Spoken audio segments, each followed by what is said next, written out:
Olá, estudante da segunda série, tudo bem? Neste vídeo nós vamos falar sobre alguns verbos modais.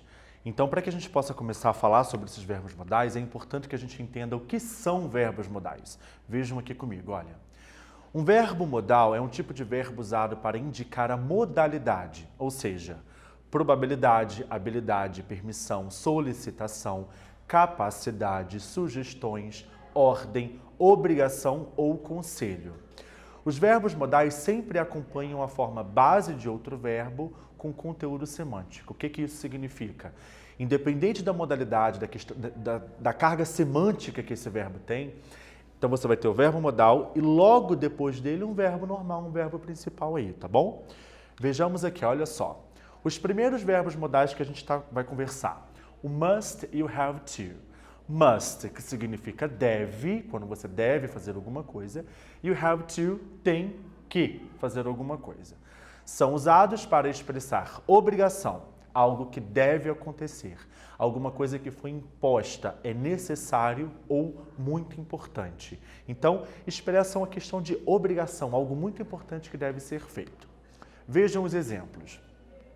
You must be 18 to drive in Brazil. Você deve ter 18 anos para dirigir no Brasil. É uma obrigação. Backseat passengers must wear a seatbelt too. Os passageiros que sentam atrás no carro, no banco de trás, também devem usar o cinto de segurança. É lei, é uma obrigação. Agora veja o que está aqui embaixo. I have to work late tomorrow. Eu tenho que trabalhar até tarde amanhã. Qual é uma possível diferença entre o must e o have to? O must é uma obrigação. Agora, o have to, ele expressa alguma coisa que você tem que fazer. Agora, se você não fizer, não é que você é tão obrigado assim. Olha só. She has to write the office's reports. Ela tem que escrever os relatórios do escritório. Ela tem que fazer isso. Não tem uma carga tão grande de obrigação. Beleza, ela tem que fazer. Mas o must, ele acaba sendo um pouco mais forte. Tá bom?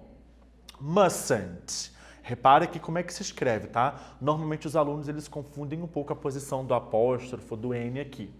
Se relaciona a algo que você não deve fazer. É uma proibição.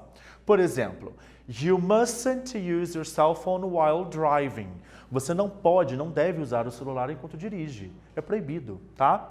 You mustn't cheat on tests. Você não pode colar na prova. É proibido. Então, mustn't, ele expressa obrigação. Possíveis traduções. Não deve, não pode. Ok? Beleza. Don't have to or doesn't have to. Preste atenção aqui, pessoal. O doesn't, por ser justamente com o he, she e o it, ok? Usado para dizer que não há necessidade de realizar alguma coisa. You don't have to come tomorrow, just rest. Você não tem que vir amanhã, descanse. You doesn't have to worry about it, I'm taking care of it. Não precisa se preocupar com isso, eu estou cuidando disso, tá ok? Se você quiser se preocupar, beleza, mas não precisa, tá? Seguindo aqui, pessoal. Should e o shouldn't.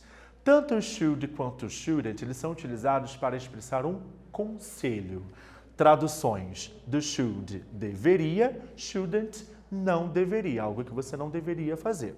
Por exemplo, o senhor diz assim, olha, I have a bad headache. I should take a painkiller. I shouldn't go to work today. Então ele está com uma dor de cabeça terrível. Ele fala, eu deveria tomar um analgésico, um remédiozinho ali.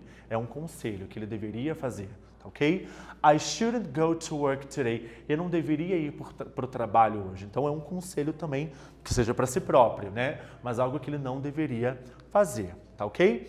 Então, nós conversamos justamente sobre isso. Então você tem que pensar que os verbos modais, eles expressam uma espécie de modalidade. E aqui nós vimos alguns verbos que eles indicam conselho, obrigação ou proibição, ok? Então, encerrando aqui, neste vídeo nós falamos sobre alguns verbos modais.